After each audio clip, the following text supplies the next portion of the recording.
Let me show you something, guys. Right button, if we go to a task manager, and if we go to details, we're gonna notice that we have those Chrome driver services started.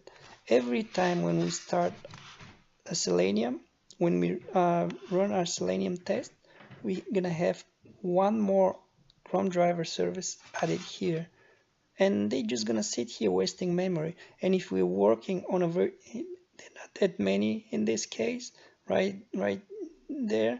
But if we're programming on Selenium all day, and if we're working on virtual machine, they're gonna just sitting here and wasting memory.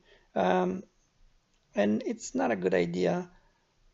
If you restart your Windows, they're gone, of course. You can just right button and task through here, or you can just start your CMD command port and type task kill IM, and then the name of that service, which is chromedriver.exe, and /f, and press enter.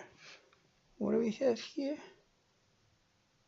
Oh, we forgot the slash. We have a slash in front of the IM.